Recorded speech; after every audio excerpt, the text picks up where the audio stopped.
அனைவருக்கும் வணக்கம். நம்ம இப்போ பாக்கியலட்சுமி சீரியலில் என்னெல்லாம் சுவாரஸ்யமான விஷயங்கள் நடக்குதுன்னு பார்க்கலாம் வாங்க.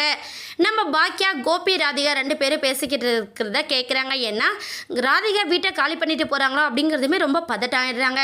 உடனே கோபி என்ன பண்ணேன்னா ராதிகாவுக்கு உடனே கால் பண்ணுறாங்க. ராதிகா நான் உங்ககிட்ட இப்போவே பேசியாகணும், ஏன் ஹவுஸ் கால் பண்ணி வீட்டை காலி பண்ண போகிறதா சொன்னியாமே அப்படின்னு சொல்லிட்டு நம்ம கோபி திரும்ப கேட்குறாங்க. ராதிகா எனக்கும் உங்களுக்கு எந்த சம்மந்தமும் இல்லை அப்படிங்கிற மாதிரி சொல்லிக்கிட்டே இருக்காங்க.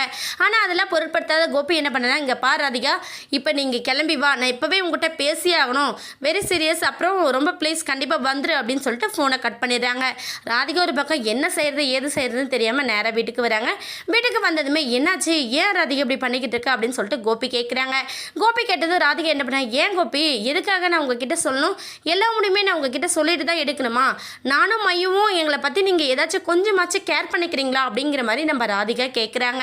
கேட்டதுமே கோபி ஏன் ராதிகா புரிஞ்சிக்க மாட்டேங்கிற, நான் உடம்பு சரியில்லை நீங்கள் கொஞ்ச நாள் இருக்கேன், அதுக்கப்புறம் அங்கே தானே இருக்க போகிறேன், நீ ஏன் அதை புரிஞ்சிக்க மாட்டேங்கிற அப்படின்னு சொல்லிட்டு நம்ம கோபி திரும்ப எல்லா விஷயமும், அதாவது நம்ம இனியா ஈஸ்வரி ராதிகான்னு எல்லாருமா சேர்ந்து நம்ம ராதிகா மேலேயே மொத்த பழியும் திணிக்கிறாங்க. ஏன்னா தப்பு பண்ணது எல்லாமே என்னமோ கோபி தான், ஆனால் தண்டனை அனுபவிக்கிறது இவ்வளோ நாள் பாக்கியாவும் இதுக்கப்புறம் ராதிகாவும் அனுபவிக்கிற மாதிரி தான் நம்ம டைரக்டர் கதையவே கொண்டு போகிறாரு. அதனால கடுப்பான நம்ம ராதிகா என்ன பண்ணா, போதும் கோபி, உங்களால் நான் அவமானப்பட்டது அசிங்கப்பட்டதெல்லாம் போதும், ஒரு பக்கம் உங்கள் பொண்ணு உங்கள் வாழ்க்கையை கெட்டு போனதுக்கு காரணம் நான் தான் சொல்லிக்கிட்டு இருக்கா, இன்னொரு பக்கம் உங்கள் அம்மா உங்களோட வாழ்க்கையை நான் தான் அழிச்சிட்டுன்னு சொல்கிறாங்க. இதெல்லாம் எனக்கு தேவையா கோபி, நம்ம 2 பேரும் சந்தோஷமாக இருக்கணும்னு சொல்லிட்டு தானே அந்த வீடு வாங்கினோம், ஆனால் இப்போ நானும் மையும் மட்டும் தான் அங்கே இருக்கோம், அப்படி இருக்கும்போது எங்களுக்கு எதுக்கு தனியாக ஒரு வீடு, அந்த வீட்டை காலி பண்ண தான் போகிறோம் அப்படின்னு சொல்லிட்டு நம்ம ராதிகா திரும்ப சொல்லிக்கிட்டே இருக்காங்க.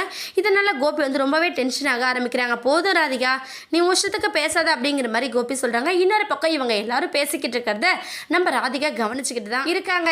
ஏன்னா இந்த வீட்டில் எல்லாருமே கோபிக்கு ஃபேவராக தான் நடந்துக்கிறாங்க, நம்மளை பற்றி யாருமே யோசிக்கல, பாக்கியா கூட தான் அப்படிங்கிற மாதிரி தான் நம்ம ராதிகா யோசிக்கிறாங்க.